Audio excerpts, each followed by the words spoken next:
For the advancing culture of states, along with their growing propensity to aggrandize themselves by cunning or violence at the expense of others, must multiply wars and give rise to higher and higher costs because of ever larger armies, remaining under pay, kept at the ready and in training and equipped with ever more numerous instruments of war.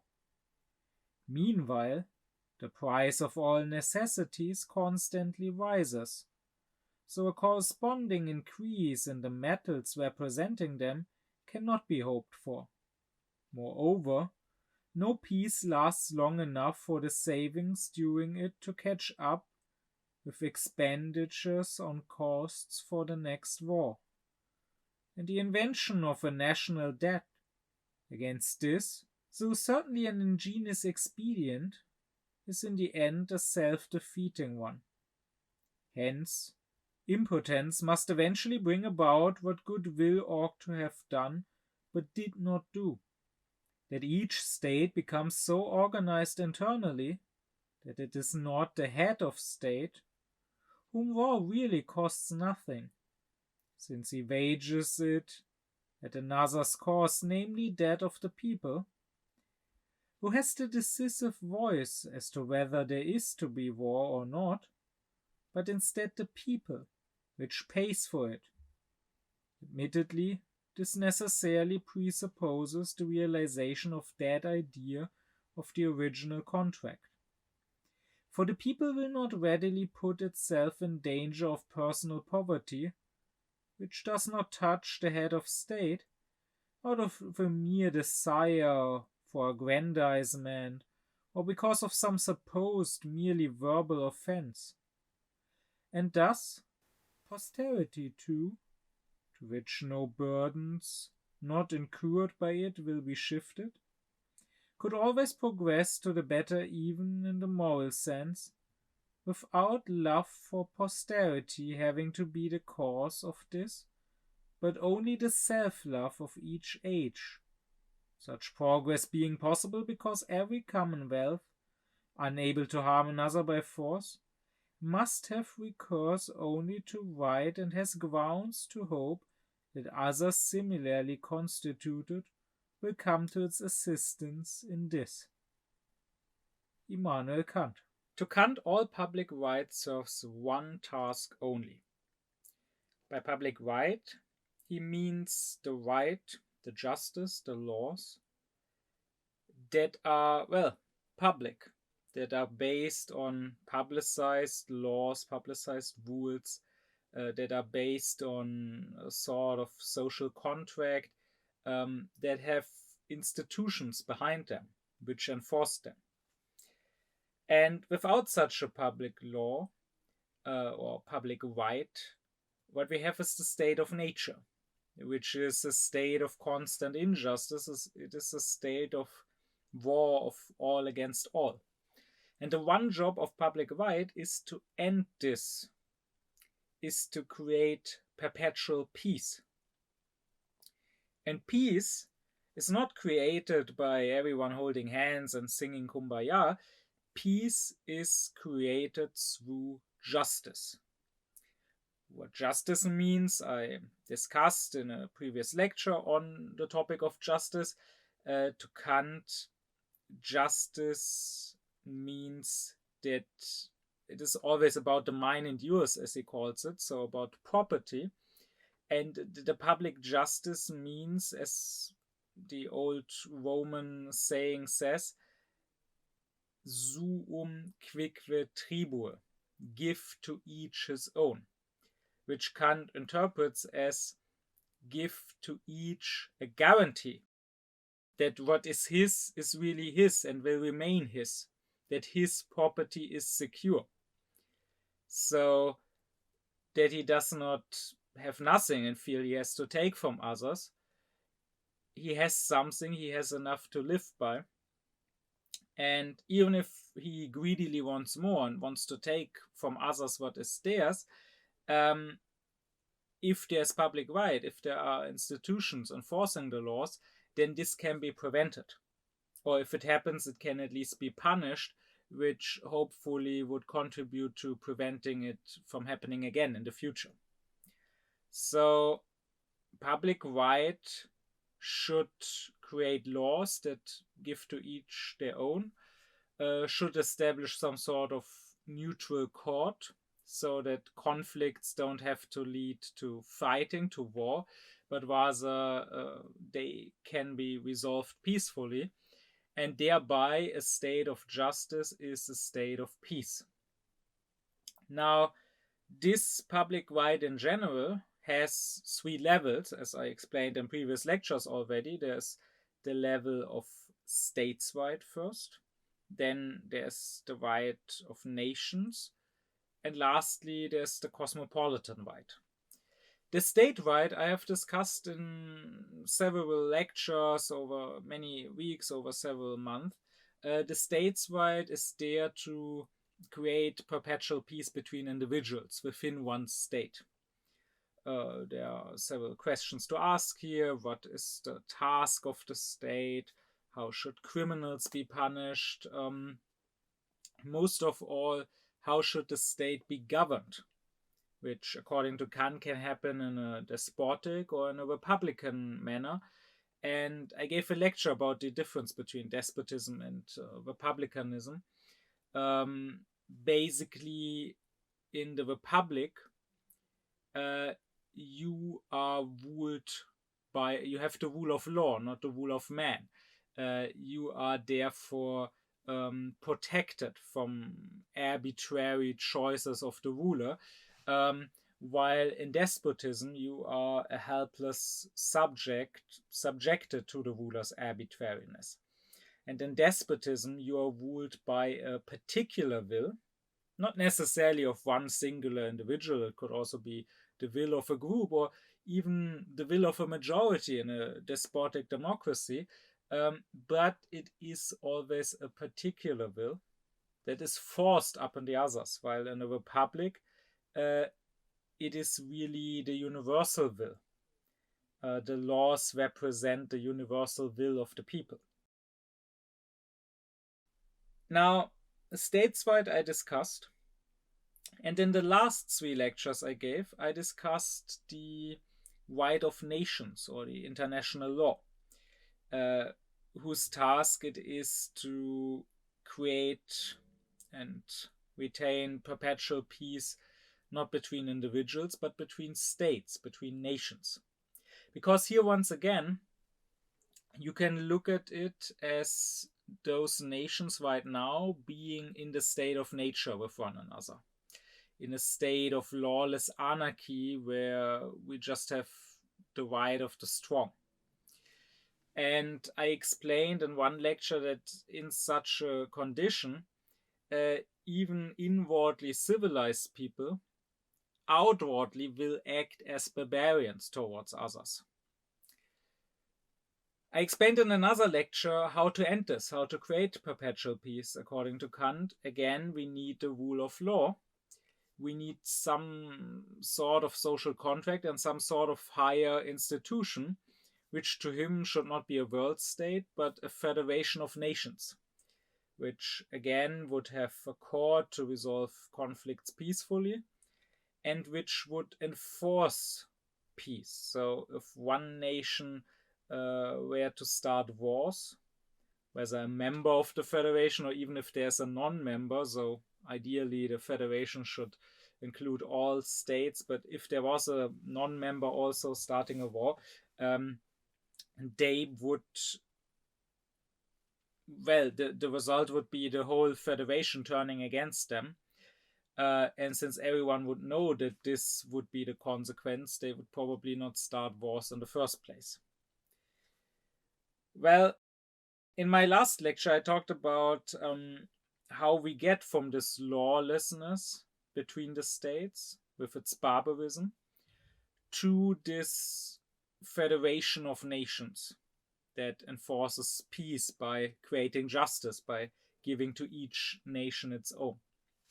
And I said that the path there, according to Kant, is basically that we should, even in this state of lawlessness, act in a certain lawful manner. We should not fight total wars where the goal is simply to win at any cost and to crush the enemy once and for all. But rather we should treat wars as, okay, maybe a necessary evil in this state of lawlessness where certain conflicts cannot be resolved in another manner. But always the war should be conducted with the end goal in mind that whoever may win this particular conflict about this particular issue, like maybe a territory that both states lay claim to, the eventual end goal should be that both sides create peace with one another. That is, that they both enter the same federation of nations. And that means that even in war, we should in a certain way respect the enemy and conduct ourselves with a certain decency, you could say. Now that was the precondition for peace, for creating this federation of nations in the outer relation of states with one another. But now we can sort of take a step back from the right of nations back to the states' right and ask, is there a condition within the state, not in how the state treats other states, but within the state, how the state treats its own citizens, that could be a precondition for peace. And indeed, Kant says there are two things, namely, there should be the freedom of thought within a state, what we would call free speech nowadays. And second, the state should be a republic. Both of these things are not just demanded by reason and are not just in themselves when you look at one singular individual state, but rather they are also preconditions for a state entering peaceful relations with other states. Meaning, if all states in the world had free speech and were republics, there would not necessarily be world peace yet automatically, but war would be much, much less likely, and there would be a much higher chance that these republics with free speech would enter into a federation of nations that creates a perpetual peace. While when you have despotic states with no freedom of speech, there is much less likelihood of that. Why is that so? Well, first, the freedom of speech, and I already discussed it in its own lecture, why we don't need philosopher kings, but we do need freedom of speech. Here, Kant basically says, no matter how terrible things are, no matter how despotic a state is, how unjust the conditions are in a state, as long as at least you have freedom of speech, you can criticize the things as they are, and there's therefore a possibility to slowly, through reform, improving them. Only if there's no freedom of speech, then there's no chance of anything improving, unless there's an actual revolution. Well, this also goes for war. There should be freedom of thought so that the philosophers, again, in that lecture on that topic I discussed this further, Kant here does not mean professional philosophers. He does not mean philosophy professors or whatever, but rather he means what he calls the philosopher in the world sense.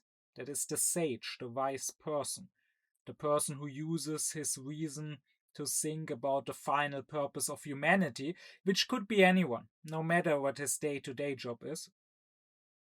If you have freedom of thought, then the philosophers can talk freely about peace, about how peace should be our purpose, and about what would be the means to reach that purpose, just as Kant himself does, and just as I now did. On the other hand, if you're not allowed to talk about peace, then of course war will likely continue. I mean, think of Muscovy, where you cannot even say that there's a war, not just a 3-day special military operation that happens to go on for 4 years, right? When you can get arrested for up to 15 years for even using the word war, even if you don't condemn the war, but just state the fact that there is a war, then of course no one could criticize the war, and then of course, how could the war ever end? Or think of Israel, when they make a new law that no one can candidate for their parliament anymore, no one can be voted and become a PM who has ever supported terrorism, even in words. And before you think this sounds reasonable, you should consider what to them means supporting terrorism. They of course mean, if you just ever said that Palestinians are illegally occupied and have a legal right to armed resistance, even just against soldiers, you're already a terrorist supporter who is no longer eligible to be elected. Then of course this will mean that there's little chance of any politicians ever being elected, let alone gaining a majority, who would end the wars and the genocide and the oppression and apartheid. The other condition I said is that the state is a republic. This I also discussed in its own lecture on despotism and republicanism, because to Kant these are the two possible forms of government. No matter what the form of the state is, that means who rules the state, one king, a senate of aristocrats, or in democracy, the people at large, they can govern the state in a despotic or in a republican manner. And what the difference is, I discussed extensively in that previous lecture. And you could say that the main difference is, do we have rule of law or do we have the arbitrary rule of man? And are you as a citizen protected from the arbitrariness of the ruler, or are you a helpless subject?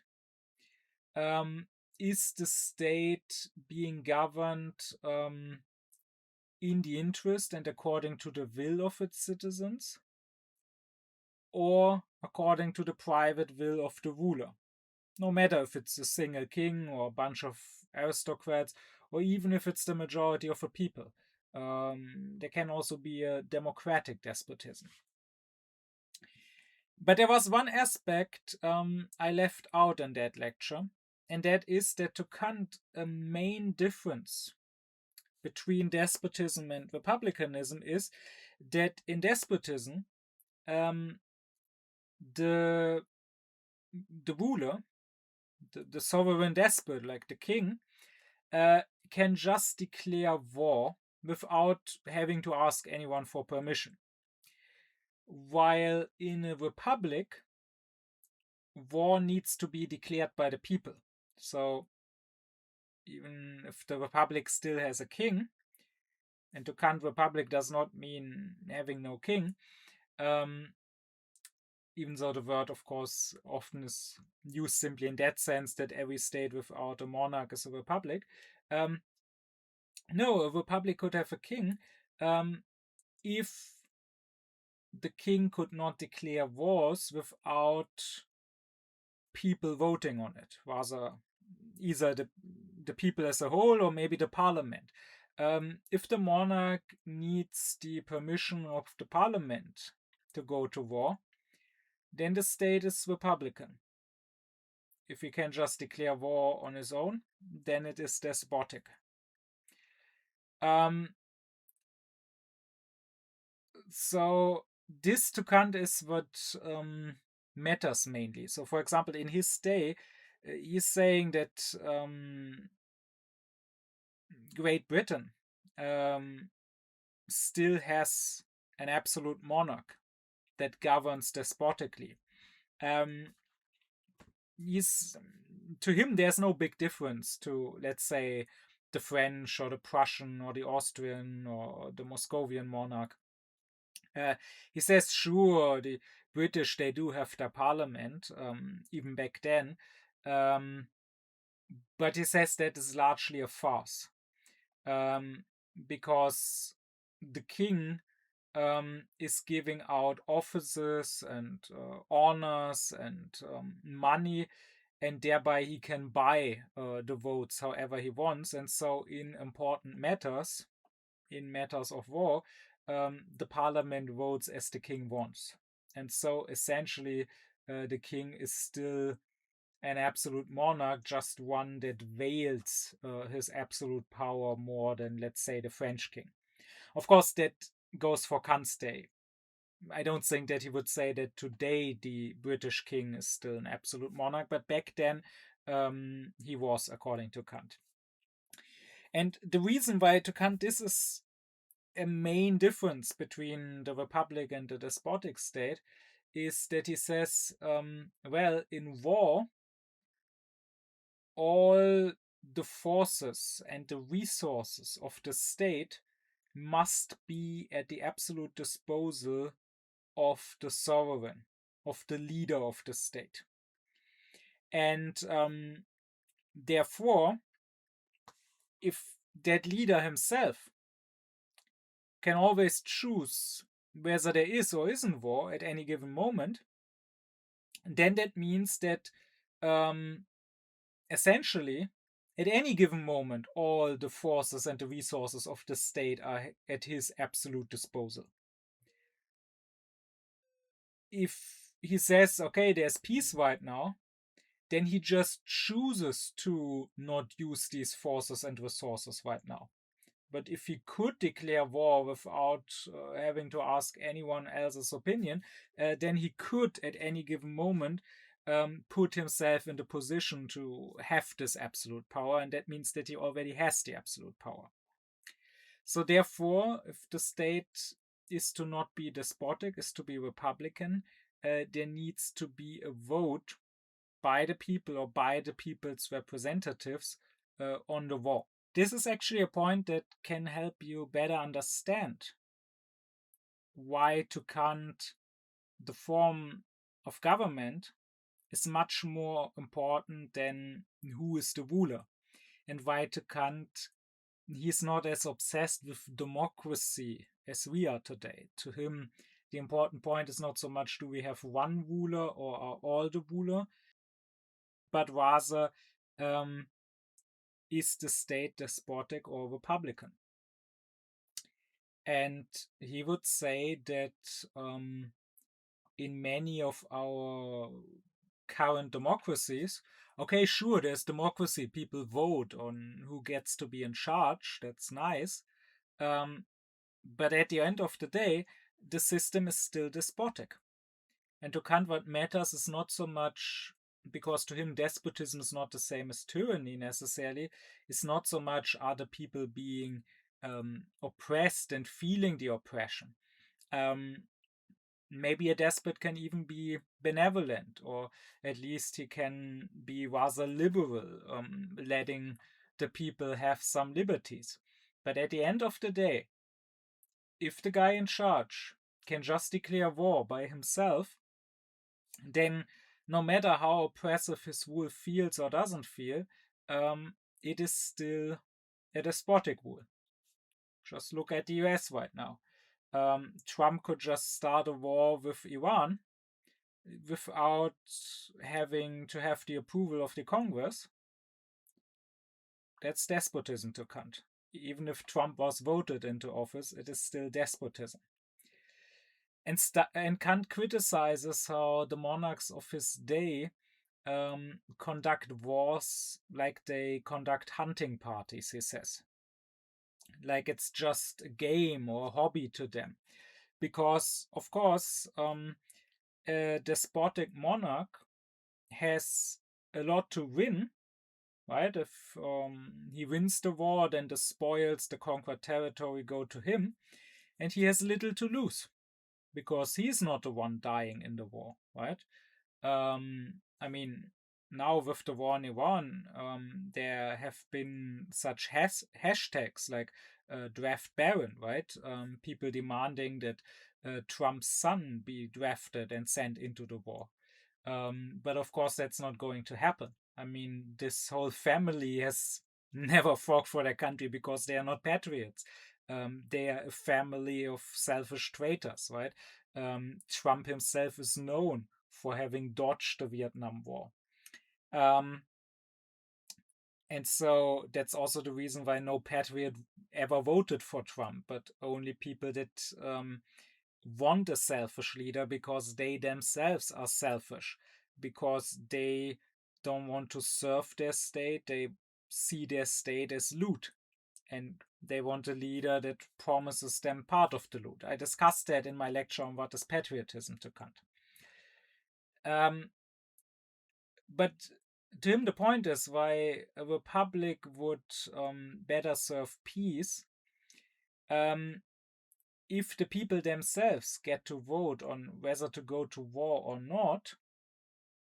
Then it is less likely that they will declare war. They might go to war if they are attacked. They might want to defend themselves. But they have little incentive to attack others. And I've said in previous lectures that to Kant, the right is distinguished from ethics. Ethics is about having a good will, while the right is about forcing people to act good, whether they have the goodwill or not. And therefore, Kant says, as I said in previous lectures, if your state is made up in such a way that it requires everyone to be an angel, it's not a functioning state. A good state should function even if it was a state of devils. That is, it should have laws and law enforcement that force even the devils to behave. And that's also the case between the states. So Kant is not saying that a republic will fight less wars because the citizens of a republic are more angelic. Like they are nicer, they don't want to conquer other countries. No, maybe they are evil, maybe they are selfish, maybe they would like to conquer the whole world. But the problem is that, of course, they have little to win, right? Even if they do win the war, if the spoils of war don't go to one monarch who gets it all, but rather if they are divided by the whole country, then everyone just gets a very small part. And on the other hand, they have lots to lose because they themselves have to fight the war, right? When a monarch sends others into war, or today some despot like Putin or like Trump can send others into war, and it's not him or his sons that die in the war, that's one thing. Then it's no biggie for him to declare war. But if the people that had to fight as soldiers themselves had to vote whether they want to be fighting as soldiers in a war, then maybe that would be another thing. And then maybe someone evil who may hate the other nation and who maybe would like to see the other nation defeated and conquered would think twice about voting for such a war. Indeed, I would claim that even a population that is full of hatred or that was subjected to ideological propaganda, in many cases would be hesitant about declaring war if they were asked. Consider the Germans prior to World War II. The Germans had largely voted for Hitler, and Hitler's approval was high. The Germans were certainly Nazis, and they did think that the Poles were lesser subhumans and that they deserved the lost territories from World War I back. But even with all that, had Hitler not declared war himself, had he conducted a vote amongst the people, they might have voted against the war. At the start of World War II, the Germans were not very enthusiastic about it. It changed when they had quick successes. They so quickly defeated France and Poland. But at first, they still very vividly remembered World War I and did not want to go through those hardships and losses again. So even a population that certainly is a population of devils, in many cases would probably vote against the war. Likewise, think of Muscovy's invasion of Ukraine. There's a lot of propaganda. And amongst the Moscovians, there certainly is a lot of racism, a lot of supremacy, and so on. And for years, you could see in the polls that the approval for Putin and his war was high, or at least there were few people disapproving of it. But still, the approval has always been a more passive approval, not an active enthusiasm and support for the war. So, even with the attitude they have, I doubt that had they been asked to vote about it, the Moscovians would have chosen this war. Now that Putin alone chose it and declared it, okay, they follow it, they don't criticize it, but they themselves would probably not have chosen to fight and die in this war. And that is why, if we had republics, true republics, wars would probably not end altogether, but they would become much less likely. This would not mean, Kant stresses, that these states would be defenseless, because he does believe that people would agree to a defensive war if they lived in a republic, that is, if they were free. Because if you are free and you are enjoying your freedom, and now you are threatened by someone, some despot wanting to conquer you, wanting to take your freedom away, then you will want to defend your freedom. But on the other hand, if you are not free, then you have nothing to lose if you are conquered. At most, one despot is replaced with another, but you have a lot to lose if you are fighting, namely your life, right?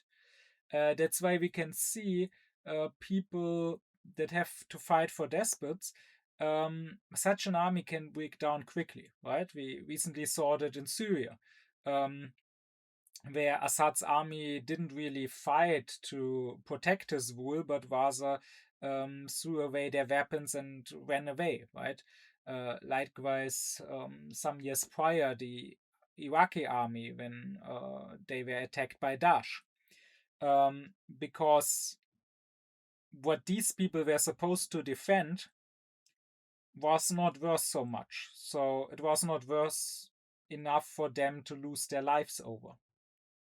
But on the other hand, the Ukrainians, they are defending themselves because they probably do understand that the freedom they fought for so hard, breaking away from the Soviet Union, having several revolutions like the Revolution of Dignity, the Euromaidan, this hard fought for freedom will be lost if they are conquered by Putin. So they have something more valuable than simply their life to lose, and so they therefore are willing to fight back. Kant in his own day uses this to explain the success of the revolutionary armies of France. He's saying that we could already see with the British that, again, Kant thinks the British in his time still had an absolute monarchy, but he acknowledges that they themselves think that they are the most free people of Europe, that they are very proud of their parliament, of their Magna Carta, and so on. And he says this gives them a certain patriotism. This makes them want to defend the freedom they think they have. And on the continent, he says the regular armies, they are just fighting for money or because they are forced to fight, and so they are not very enthusiastic. The nobility has its concept of honor, of personal honor, which is something that is at least analogous to enthusiasm, and so they are somewhat willing to make sacrifices, even to risk their life. But the French Revolutionary armies, since they are fighting for their freedom, for their new won liberties, they are much more enthusiastic. They are their hearts are on fire with an idea that they are fighting for, and that gives them a certain strength, which, according to Kant, is one reason they were so successful in their wars against the reactionary monarchs that wanted to destroy the new republic. And Kant's belief that republics are less likely to fight wars or are more likely to enter a federation of nations that creates perpetual peace is also a main reason why he was so enthusiastic about the French Revolution. I mean, sure, he was happy for the French winning liberty and justice for themselves also. But the way he saw it, this did not just benefit the French people, but rather this could lead to France not starting any wars anymore and maybe creating such a federation of nations, inviting others to join, which in time might end all wars in Europe. This republican idea of Kant's is also why, as stated earlier, he wants the states to eventually abolish their standing professional armies and, if necessary, be defended by their own citizens. I mean, this is indeed how republics used to function, right? If we think back to the city-states of ancient Greece or early Rome, also of the medieval city-states, like here in Germany, they did not have professional armies at first, but they did expect in wartime their own citizens to take part in the fighting. Often this was even a requirement for citizens, right? If you wanted to be a citizen, you had to take part in the fighting. You could not just say, no, I don't want to take part in this. And citizens were required to own their own armor, own their own weapons, like in the medieval German cities. Regularly, like every few weeks or so, citizens had to present with their armor and weapons, and these had to be checked if they were still in a good state. And citizens were conducting training together in case the city needed to be defended, right? Like here in Germany, lots of shooting guilds were formed where citizens would practice shooting, first with crossbows and later times with guns, with rifles together. Nowadays these still exist. Nowadays it's just basically mostly conservative guys coming together to get drunk on beer and shoot together and complain about immigrants, probably. But back in the day, these actually had a purpose. It was not just shooting for shooting's sake, but actually it was important training so that you could defend your city if you had to. And also, if you think of the American fetish for guns, if you think of this Second Amendment that is so dear to the right-wingers in America, nowadays they treat this like some God-given human right. You simply have a right to your own gun. Or if they give any justification at all, they will claim that they need the guns to be able to rise up if the state ever turns despotic. Well, right now under Trump, we can see that if the state turns despotic, precisely those people who have such a gun fetish support this despotism and don't rise up against it. Who would have expected that? But the actual reason, if you see this in a historic context, the actual spirit of that law, of that Second Amendment, is precisely that this early republic, the founding fathers were thinking of people owning their own arms to be able to form militias, to be able to defend themselves, to defend their own state, as citizens of a republic should. This original spirit of the law has largely been lost and forgotten, and nowadays it's all just close-minded ideology that lets people stick to it and refuse to give up this right to bear arms, just like the close-minded ideology that makes people refuse to give up their cars or their planes or their meat in spite of living in a literal climate crisis and facing the literal end of our civilization. But this is sort of what Kant has in mind. And again, this is the traditional view of how it would be in a republic.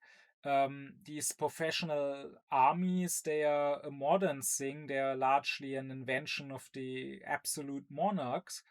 And at first, were used just as much to oppress their own people and to make this absolute, undisputed rule inside possible, as they were used outside to conquer other territories and fight wars. And therefore, Kant wants to get rid of the professional armies. And again, he believes that if the state is attacked, that's no problem. The citizens, if they are truly free, if the laws are just, if there's something worth defending, will defend their state. But the citizens will not be very inclined to risk their lives attacking another state.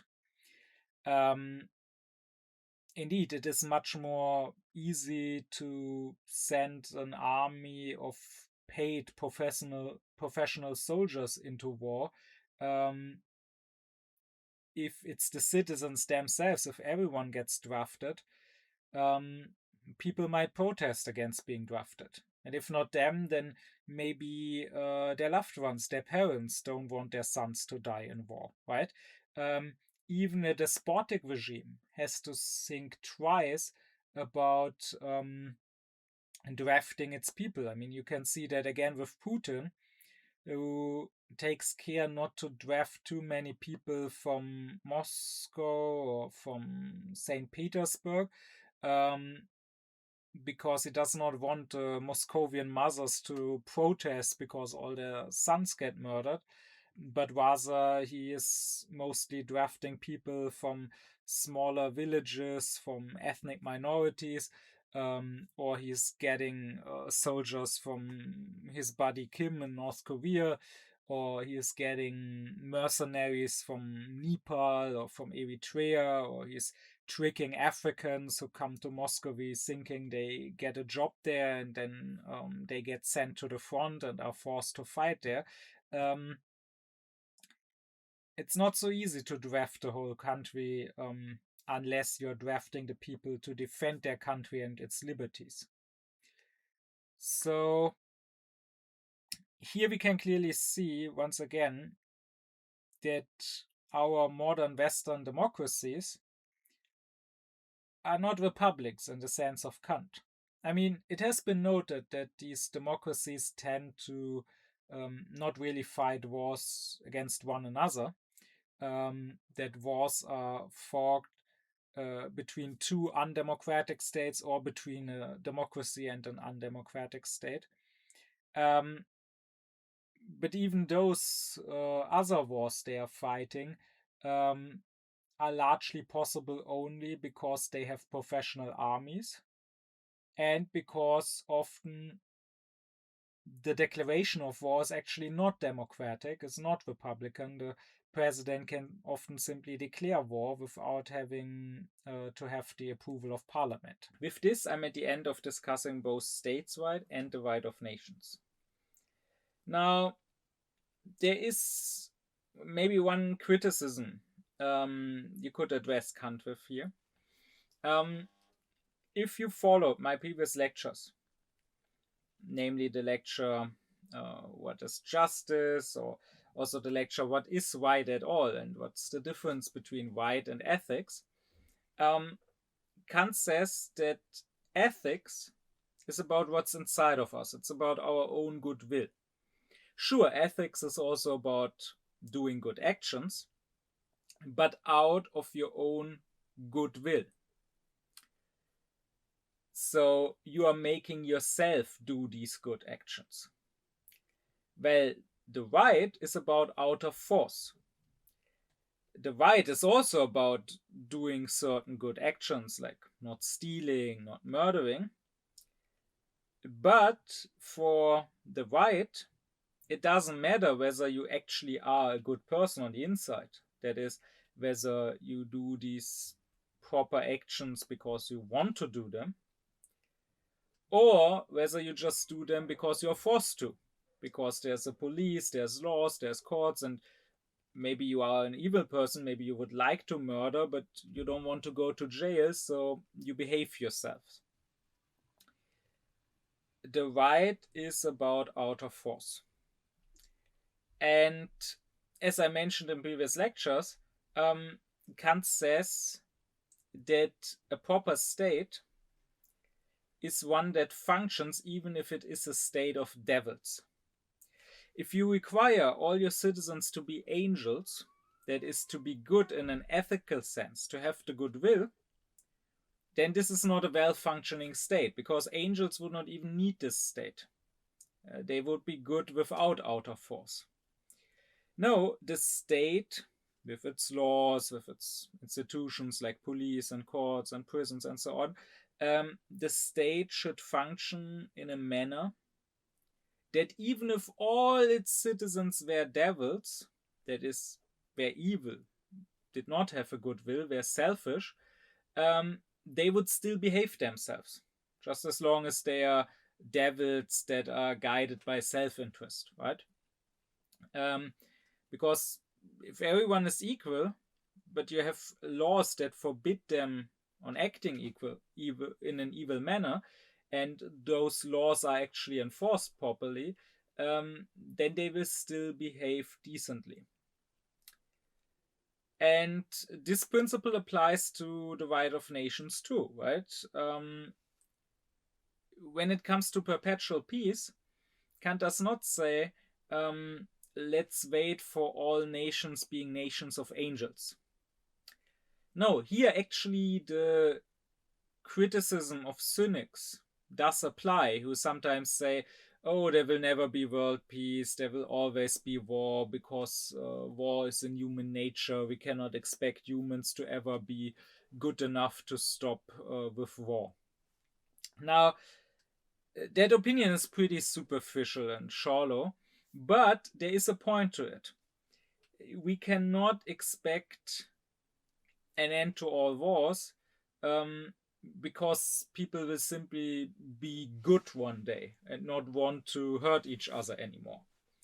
I mean, they should be angels in that sense. They should stop wars simply because it's wrong.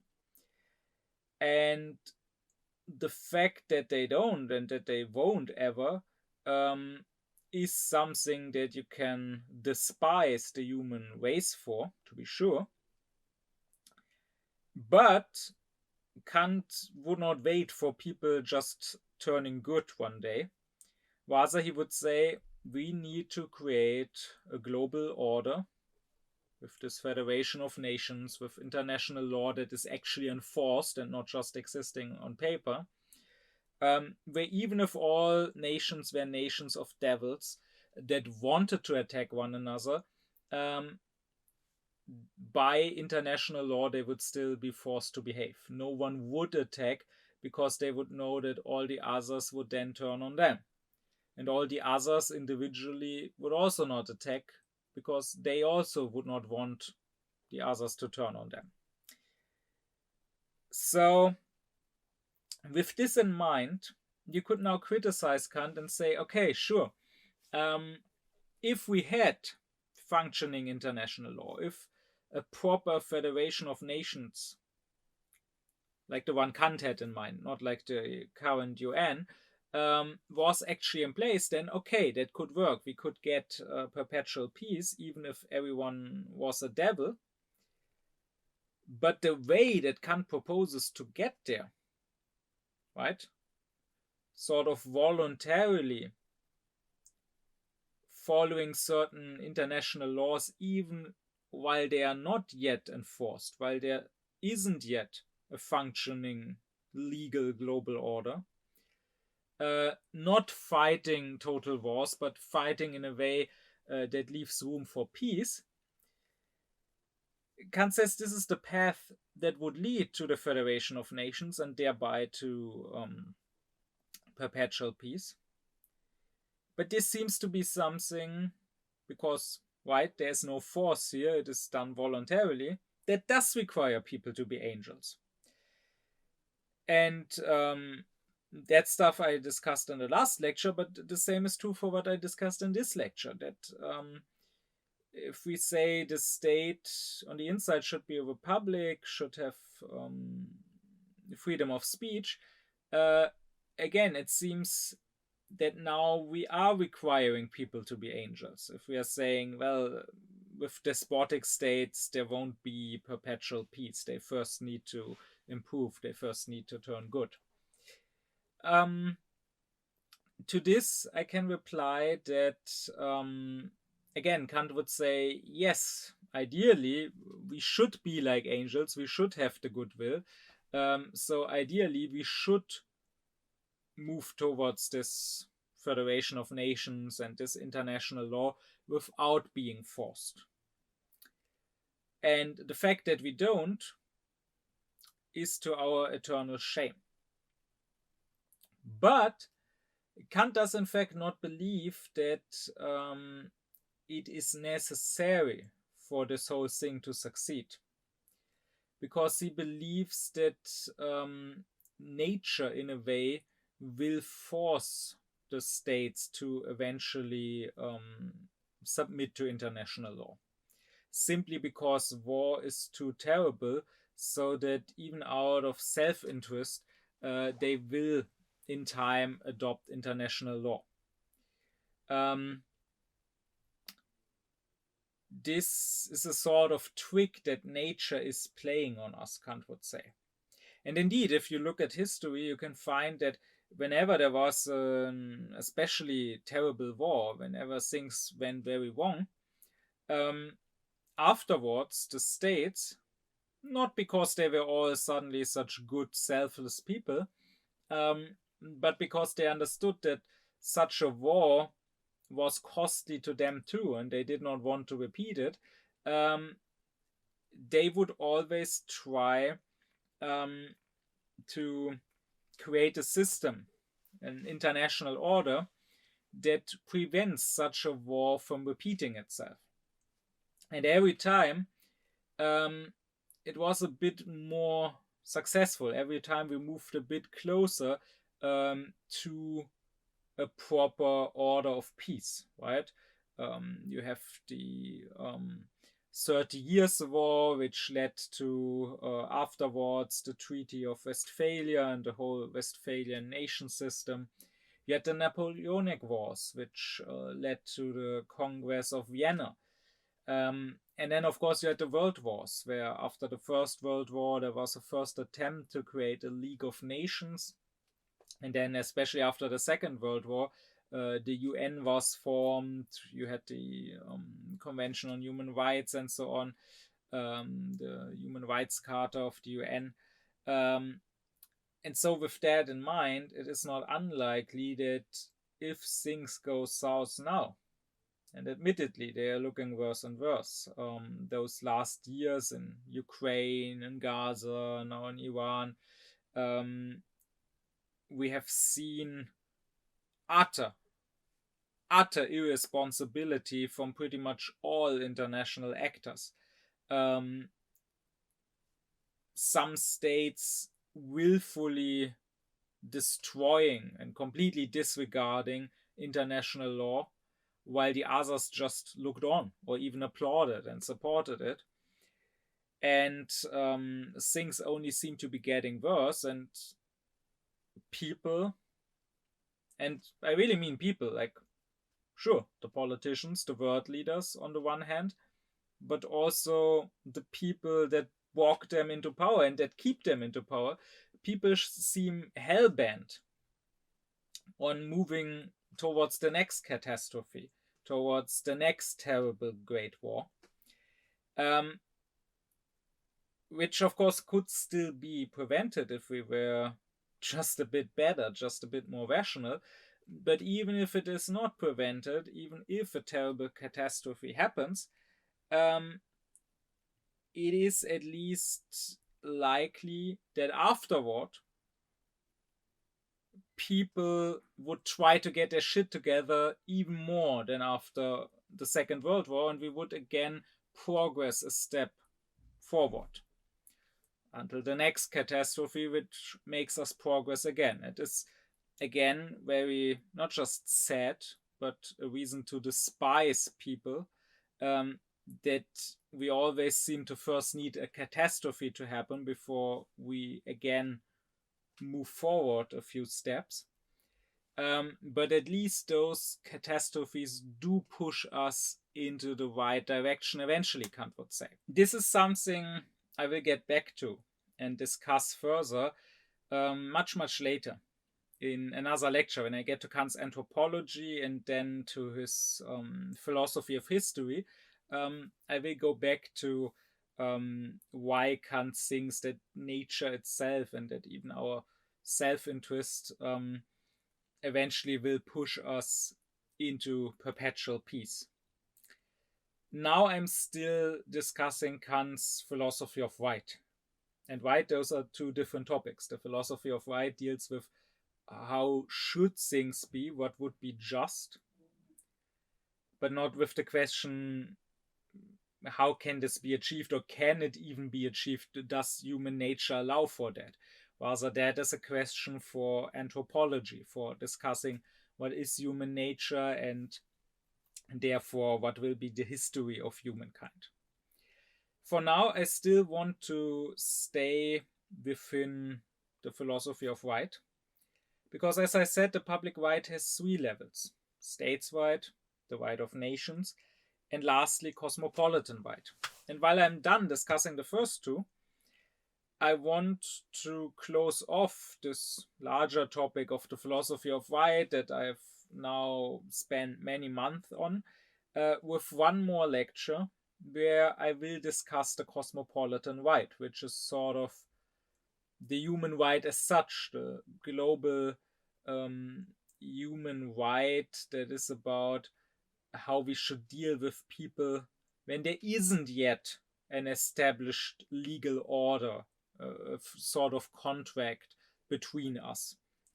Rather, how we should deal with people at first contact, so on, which is relevant for questions of how to deal with refugees or for questions of colonialism. And therefore, I want to spend one more lecture on that and what Kant has to say about that.